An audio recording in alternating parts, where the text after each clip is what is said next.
We getting ready. I got Marty here. We call him Len. His legs, his body here. I think for Mike Tyson, he's going to be very frustrated. He will want to lay a shot on him to get rid of him, but unfortunately, you slow down. Father Time gets the better of us all. The fight between Floyd Mayweather and Mike Tyson isn't just approaching. It's creeping closer like destiny, with both legends locked away in brutal training camps, chasing something deeper than victory. At 59, Tyson refuses to fade into history. Instead, he moves with raw power and frightening focus, proving that time may touch the body but it can't cage the spirit. Every punch he throws echoes with hunger, every drill whispers obsession, and as the countdown continues, one question hangs in the air. Are we about to witness a comeback for the ages, or the final chapter of a warrior's story? You're good. We're in the perfect time, we're in the perfect place now. Where's Mike? Put everything together. So mentally, physically, we're excited, man. Excited. If the fight was next Saturday, you will be ready for it. So we talk about Roy. Roy was 4 years ago. Today, Mike is much better than he was when he fought. Meanwhile, 48-year-old Floyd Mayweather Jr. isn't slowing down for a second. He's grinding in silence, pushing through relentless sessions, sharpening every movement like a master craftsman protecting his legacy. Inside those closed doors, he's not just training, he's preserving the speed that once baffled champions, the skill that made opponents hesitate, and the razor-sharp precision that turned defense into an art form. Each drill is calculated, every round measured, his discipline almost surgical, because for Mayweather, this isn't about proving his good, it's about reminding the world why he was untouchable. But here's the real question: when perfection meets power, who bends first?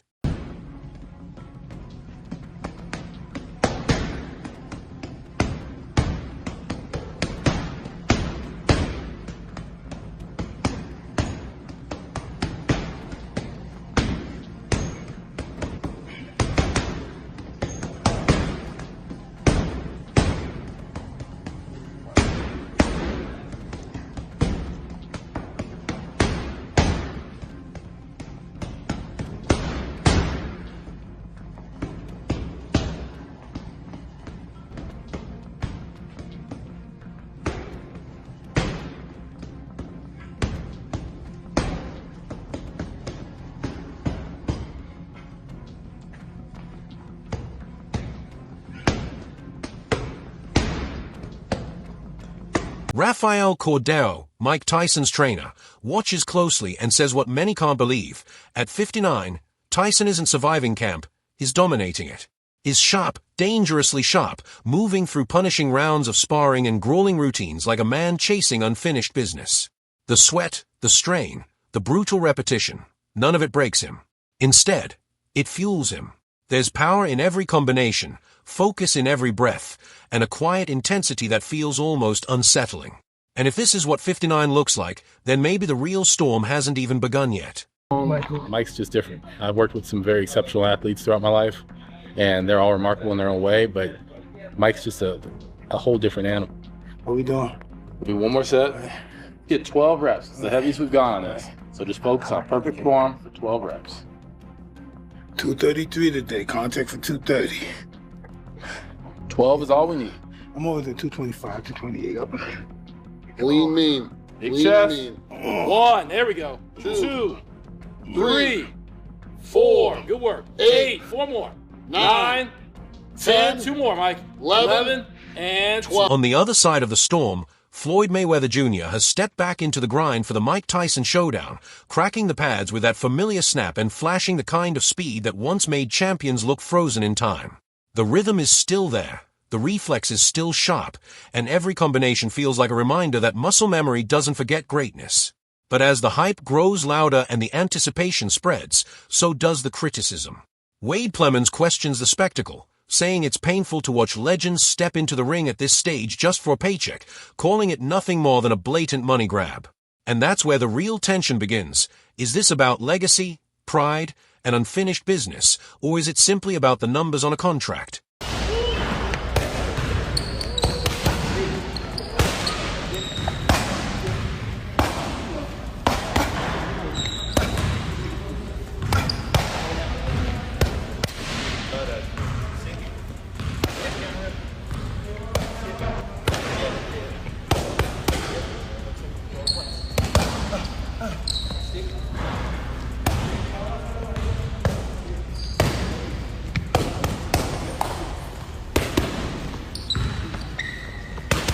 Former world champion Johnny Nelson stepped into the conversation and peeled back the curtain on the exhibition clash between Floyd Mayweather Jr. and Mike Tyson, and his words didn't just analyze the fight, they exposed the tension underneath it.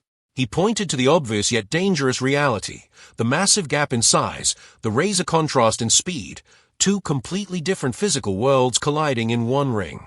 How do you balance that? How do you script chaos? Nelson questioned whether special rules would even matter, because once the bell rings, instincts take over.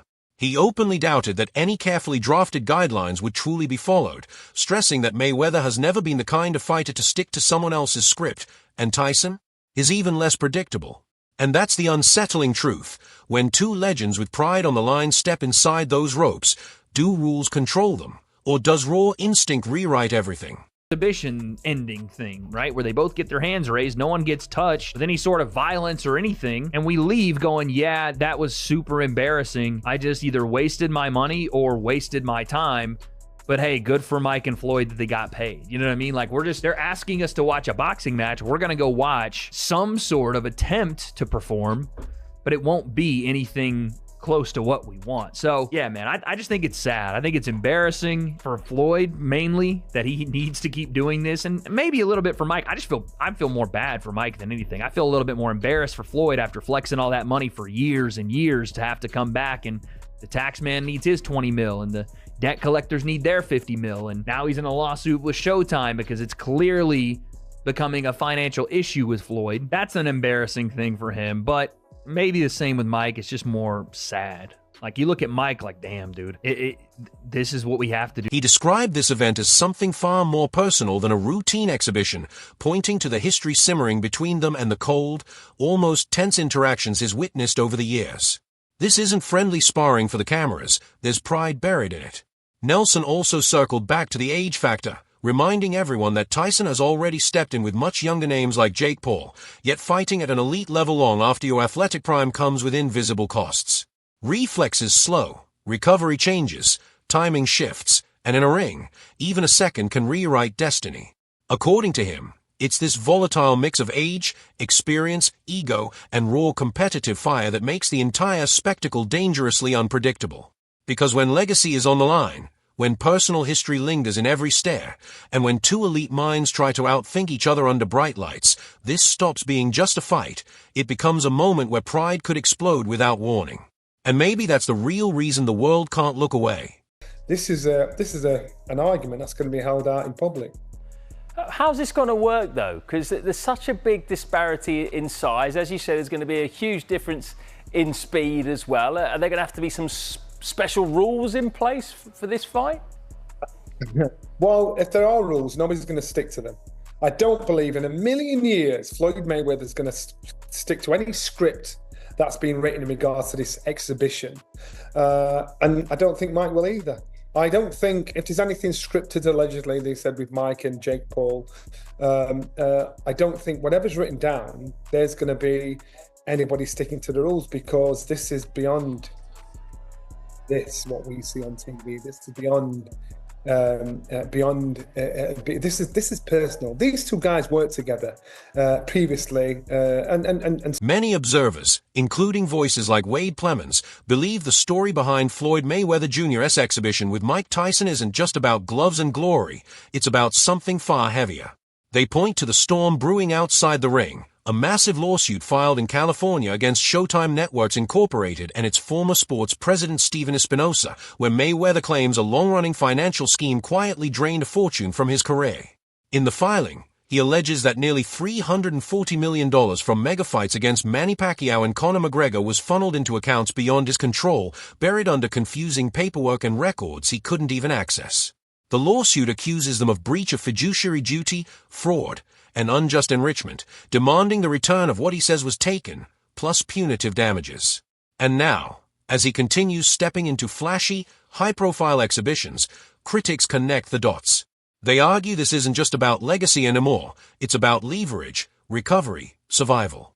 So when Mayweather laces up again, is he chasing greatness or chasing what was lost? And even though I think when it comes to a fan's favourite, I'm quite sure most of the fans would love to see Mike Tyson put Floyd in his place. And that's probably what will be the attraction as well. But you've got to remember, Mike Tyson's 59 years old. You've got to remember, Floyd Mayweather is still hitting the bag in the gym. He's still moving around, even though he's 48 years old. So you've got to remember that. So you're going to buy into it, no matter how disgusting you think this fight is, no matter what complaints you have about it, you're going to buy into it because you're going to see an argument played out in real life, real time. Yeah, but can you understand, though, why a lot of fight fans don't want to see this? They don't want to see two guys who are past their best, two great champions, go out and fight each other and maybe tarnish their career in some way. Completely. But you've got to remember, these guys are individuals, their fathers, their brothers or whatever, and they still want to earn a massive chunk of money. Where's Mike Tyson? Whatever they're getting. It just didn't add up. The way he looked walking into the Jake Paul fight, those abs carved back in at 58 turning 59, like time had somehow reversed itself. You couldn't help but stare and think, how? If any of us had even a fraction of that left at that age, we'd call it a miracle. And yet beneath the admiration, there's something heavy, something unsettling. Because this doesn't feel triumphant, it feels sad. Disappointing. Not because of the effort, but because of what it represents. It exposes the harsh truth about solo sports like boxing. When the money is huge but the management is wrong, everything collapses quietly. There's more cash in boxing now than ever, just like there was when Mike Tyson ruled and when Floyd Mayweather Jr. dominated.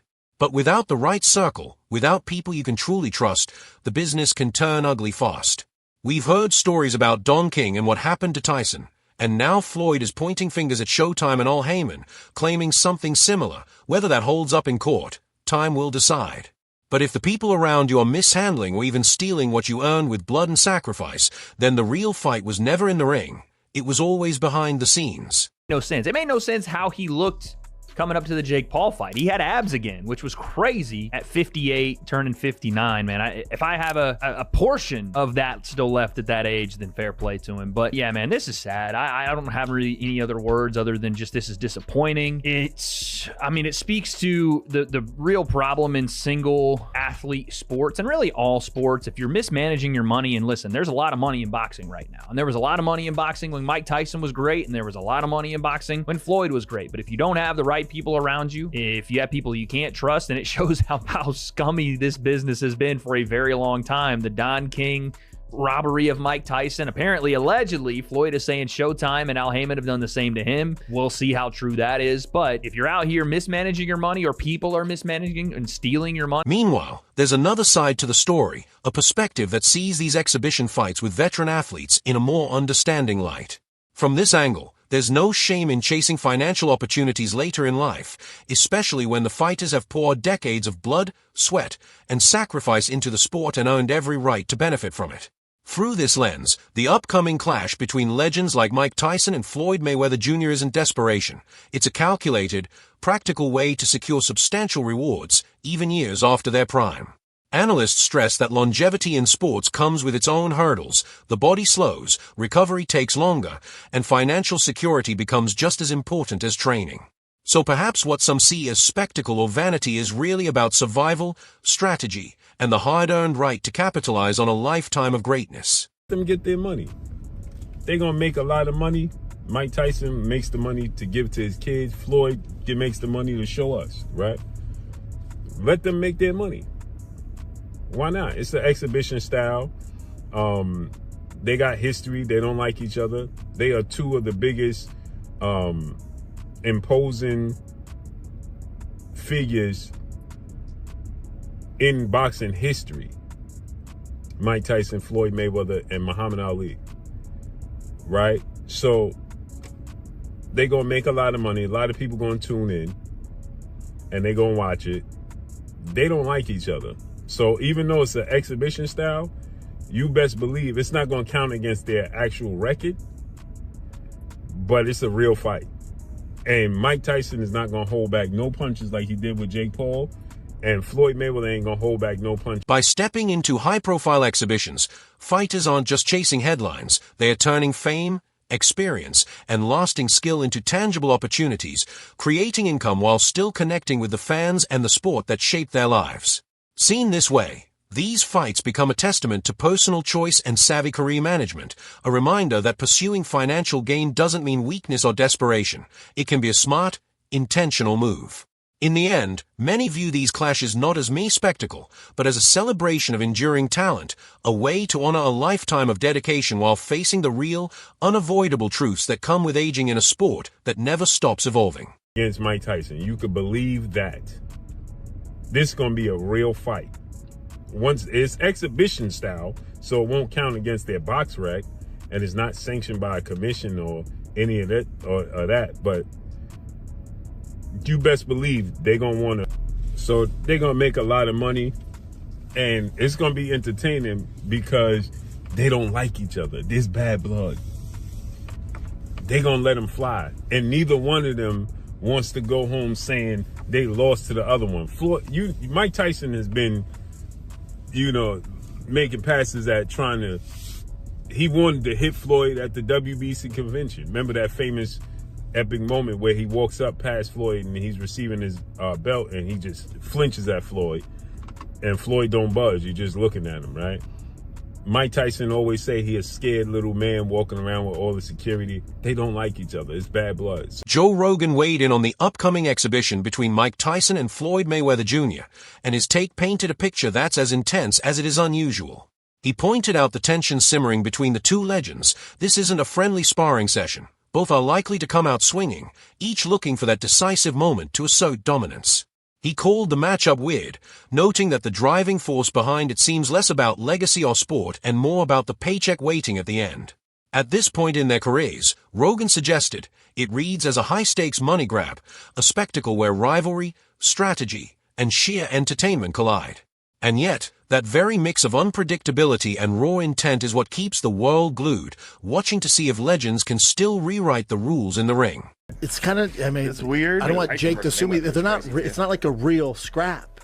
It's not real. Really? So they're not trying to knock each other out? No. Well, Mike Tyson and Floyd Mayweather don't like each other. They have not liked each other forever. Tyson and Mayweather. Yes. But they like Mike money. Tyson and Mayweather don't like each other. Huh. If there's a fight that might be real, like where Mike Tyson might say, I'm going to knock this motherfucker out, or I'm going to try to knock this motherfucker out. Floyd?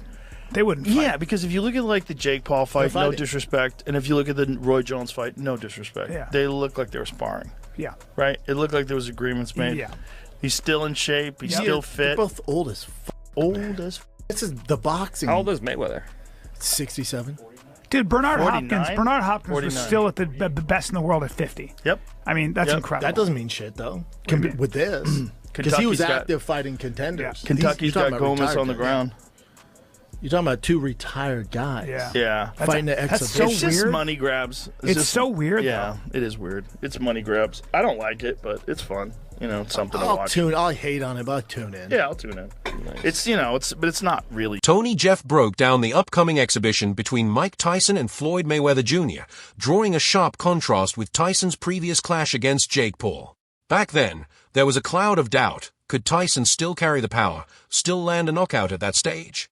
He trained relentlessly, made bold promises, and slowly, that uncertainty transformed into belief among fans and analysts alike. Mayweather, on the other hand, plays a different game entirely. Throughout his career, he's been the master of patience, choosing moments with precision, studying his opponents until even the smallest crack in their armor appears. And now, as these two legends prepare to meet, the stage is set for a collision of styles, raw, unrelenting force versus calculated, surgical timing. The question is simple, yet electrifying. When instinct meets strategy, who truly controls the outcome. Said when Mike Tyson fought Jake Paul, that was the same. But back then, we didn't know what was going to happen with that fight, because it was like, has Mike Tyson still got a little bit to be able to knock out Jake Paul? And we didn't know what to expect, because Mike was putting work in the build-up to that fight, talking about how he's going to destroy Jake Paul. So we kind of believed that. But now, Money Mayweather is doing what he's done throughout his full career. He's waited for the guy to box and then see what they're like, and then it's like, oh yeah, I'll be able to beat him. I mean, remember when Floyd fought Manny Pacquiao? Like, he waited until Manny got knocked spark out from Marquez, and then he was like, yeah, now's my time to fight him. I just don't believe that Floyd would have fought Mike Tyson if Mike Tyson didn't fight Jake Paul. But Floyd seen that Mike Tyson couldn't hardly walk to the ring. When he got to the ring, he couldn't move around. Jake Paul was running circles around him. And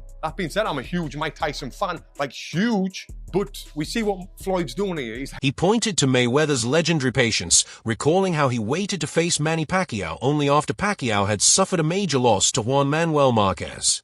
Jeffer suggests the same pattern is at play here. Mayweather likely wouldn't have stepped into the ring with Tyson if he hadn't seen him struggle against Jake Paul, moving freely while Tyson looked constrained.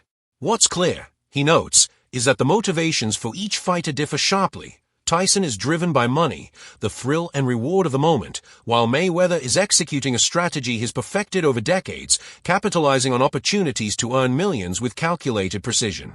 And now, these forces collide, each guided by their own code, each with stakes that go far beyond just a fight. Regular people like me and you if you're a fighter. But for someone like Floyd Mayweather and Mike Tyson, they were earned absolutely millions of dollars for like me and you if you're a fighter. So we've got to make as much money as we can while we can and then get out of the sport. But with these two, they're multi-millionaires. And I want to get into the tail of the tape and talk about exactly the records and all of that stuff with it. But first, I just want to say, like, I believe that these are doing this for different things. Mike Tyson is doing it purely for the money. Purely for the money. Floyd is doing it for the money as well, but also I believe Floyd's doing it for that numbers that Mike Tyson got. And I think this is the most viewed fight of all time, Mike Tyson, Jake Paul. I might be wrong in saying that, but I'm sure it was. It was hosted on Netflix. And Floyd's been one in the past with his ego that he wants to just, be in that limelight. One of the most striking things about the upcoming exhibition between Mike Tyson and Floyd Mayweather Jr. isn't just the fame or the hype, it's their age. Tyson will step into the ring at 59, Mayweather at 48, creating not just a number on paper but a dramatic contrast in physical prime and stamina. It immediately sparks questions. How will their bodies respond? How long can they sustain the pace? And can decades of wear and tear withstand the demands of the fight? Age isn't just a statistic here. It's a silent opponent lurking in every punch and every movement. To be, though, is less so a fight promotion and more so rights holders. They hold the global rights to HBO World Championship Boxing and a number of other Comcast events. Basically, their business is they lease out the rights for footage to old fights to different networks or entities. So it is a bit weird to see them involved in a fight which I would have to assume the cost would be close to 9 figures to stage. It's just honestly puzzling. Seeing there's apparently more information about broadcast partnerships to come, I guess we'll see soon who else is involved. But bottom line, why is this happening? While both fighters have kept themselves in remarkable shape, Tyson still packing power and resilience, Mayweather flashing that trademark speed and precision, it's undeniable that neither moves like they did in their prime. What we're seeing is a rare, almost surreal scenario, two legendary athletes, long past their peak, meeting in the ring. Analysts point out that age reshapes everything here. It affects timing, stamina, and the very flow of the fight, making strategy, experience, and pacing just as important as strength or skill. This bout becomes more than sport. It's a showcase of enduring talent, a subtle reminder of the limits time imposes, and a spectacle loaded with symbolism. With age, size, speed, and the looming financial stakes in play, predictability goes out the window. Critics call it a payday. Supporters see it as a well-earned reward for decades of dedication. Either way, the stage is set for drama, flashes of old brilliance, and surprises that could make even the most seasoned fans hold their breath, because when legends collide, nothing is ever quite ordinary. This outing with Paul has set the groundwork to show just how big an exhibition fight can truly be. Now, exhibitions are a thing we've seen throughout the history of boxing. It's nothing new. Even the great Ali ended up in odd exhibitions for big paydays. Yet what Paul Tyson showed is you can take a fighter like Tyson, who doesn't have much left to give, and whip up a promotion to make the public believe he's back in his prime, and as a result do some of the biggest numbers seen in the last decade. The quality of the fight itself doesn't matter because, hey, you're already watching. And at a guess, that's exactly what they're going to try to do here. In the press release, they didn't really talk about how great of a fight it's going to be. Rather, how robust their promotional campaign will be, with weekly premium storytelling, which, of course, probably will do numbers. Didn't just choose Tyson and Mayweather because they're two massive names. That's a wrap for today's deep dive. Stay tuned, because the story doesn't end here. Until next time, keep your eyes on the ring.